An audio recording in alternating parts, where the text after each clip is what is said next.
Hi, today I'm going to be reviewing the Salt Design waterproof case for both the iPhone 6, 6S, as well as the Samsung S5. Now, this does also have the SD3 app available, which I think is going to be the best way to actually use it because the icons are placed properly on the screen to line up with the case itself. There's a great mounting bracket at the bottom for both the tripod as well as any GoPro accessories, and there's a loop that you can hook any of your wrist straps to. There's two windows, one for the iPhone and one for the Samsung. And then of course there's the instructions on how to set everything up, so let's go ahead and take a look at that. So this is what the case looks like without the phone in it. Here we can see that mounting bracket on the bottom. You've got 4 buttons that you can press to line up with the icons for the SD3 app. And yes, SD3 is what you want to look for in the app or Google Play Store.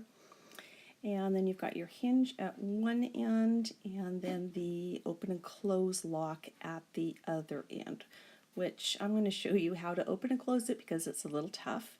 You've got your two windows there for the camera. And let's go ahead and take a look. These are the bumpers that you would use for the Samsung phone.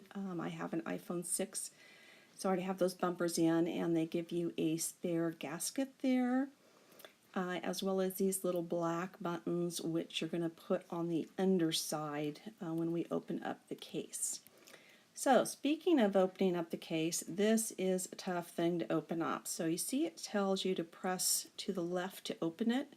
I find it's actually easier if you turn this upside down, apply quite a bit of pressure to it, and then you can finally get that button pressed over to the left. You can see I'm even struggling to do it, and when you finally get it pressed over, you need to unhook it and then flip that open. Then, because of that gasket on there, that makes it a little tough to open, so you do need to pry it there. Now, you want to make sure that that gasket is really firmly in place. If any part of it is sticking out a little bit, just go ahead and give it a press down so it seals very well, and that's what makes it watertight. So that's going to be very important, and I'm very glad that they gave you a spare. And as you press the buttons, you see that they do go ahead and with a spring pop up. And I've got some of those little black nub things on there already. And this is where you can add or take away as needed. They're kind of like having Legos where they just kind of lock into each other. And you want to make sure that you have those at the correct height as well. So when you put your phone inside, you want to make sure that those align to the buttons on your phone. So before you go ahead and put your phone inside and go snorkeling or swimming for the first time with this, we want to make sure that it's actually watertight. So what I did is I took a little piece of a paper towel that's dry, folded it up, put it inside, and I'm going to go ahead and seal that up. Again, here's the instructions they provide you. What I'm going to show you is turn it upside down again, just like you did when you opened it. Apply a lot of pressure, and this is where it gets a little tricky. So you want to get that locked in place so that lip catches on the top. You can see the lip there and where it's supposed to match up on the top. Now on the button that slides open and closed, even that's a little tough. So as you can see in there on the yellow part, there's a little hook that catches to the clear plastic part of the case, which I'm going to show you here in just a second. Let me open this back up again. So that needs to get caught in there to go ahead and close it up. So it's a little awkward, so again, I find it easier, turn it upside down, apply pressure so you get that seal nice and closed, get everything lined up properly, and then you need to slide it to the locked position. And you'll get used to it. It just takes a little bit of trial and error to get it right. So you want to pull that back towards you and then slide it over to the lock position. So now we're locked. Got my paper towel inside, and I'm going to put this into a pot of water. And I'm going to do this for 30 minutes because I want to make sure that it really lasts a long time. Now, as you can see, when I put it in there, it floats. So that's not going to help me. Even if I press it down and let go, it's got air in it, so it's going to float to the top. So I just weighed it down with an empty coffee cup. You can grab anything that's got a little bit of weight to it that's not going to get damaged by being wet. And then I came back 30 minutes later. I took it out, dried it off because I really want to make sure I didn't have any water on there that could possibly get onto the paper towel, because if I got the paper towel wet just by the water that's on the outside of the case, that doesn't tell me if it's waterproof or not. So as you can see, I'm going to dry it off real quick with this towel. Just make sure that there's no water anywhere on that. And then I'm going to go ahead and pop it open. Now from looking at it, it looks dry, but I want to make sure by actually going ahead and opening it up and just making sure that it is completely dry. So as you can see, I am once again struggling to get this open. Luckily you don't have to get into this very often, but it makes sure that it is definitely a tight fit. So got to have some brute force and just get that thing popped open. And finally got it. So we're going to break that seal.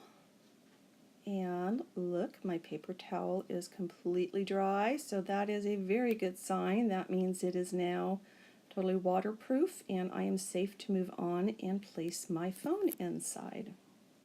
So I want to make sure that I align the camera lens to the one on the case. As you can see, I have the bumpers inside for my iPhone 6, and you want to just press that down firmly in place. Now what I'm going to do is test that all of the buttons line up. Now right now I don't have the SD3 app on my phone. I'm just trying it without. So I want to make sure that my camera icon is lined up properly, but as you can see, when I go to take the picture, that's not lining up. So I'm just going to pop these ones off and put them onto that button. I do have spares because, again, it came with some spares. And I'm going to test it to make sure that it reaches the camera button. Now, it did there. I didn't realize that at first because it did actually take a picture. It was just delayed. But if you need to, you can add more of those little bumpers on there. Again, they just stack together like Legos do, so just pop one on if you need to, or take them off. If you're going to be using the app, I would suggest that you have those little black pads on all 4 of the buttons. Okay, now I want to go ahead and test everything, make sure it's working properly. There you can see I'm taking photos just fine. I'm able to open the app, and let's go ahead and close it again. So again, I've turned it upside down. We're going to catch that, apply a little bit of brute force, and you kind of need to move the bottom up towards you as you lock it. So there, now we have it locked. Let's go ahead and hit the top button to open my camera. So you do need to move your icons around too if you don't have your camera icon right there. And you can see I can just go ahead and take a photo now, and everything is working fine. So we are good to go, and that is what it's all going to look like. Easy to use.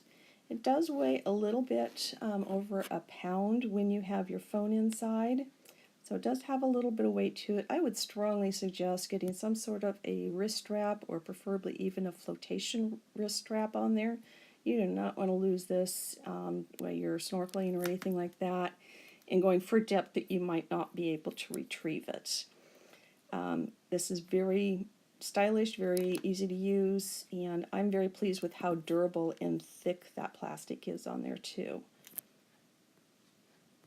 So now that we know that everything is inside and functioning and everything aligns just properly, I want to make sure that I have this all still watertight, so I'm going to test it with my phone this time. Again, I'm putting it back in the water, and now that I have my phone in there, it's got some weight to it, so I don't need to weigh it down with a coffee cup. Let's go ahead and take it out and remove any of the excess water by drying that case off. So as you can see, I don't have any water inside. My phone is nice and dry and safe in there. So I'm very pleased with this, and thanks so much for watching. I hope you found this video helpful.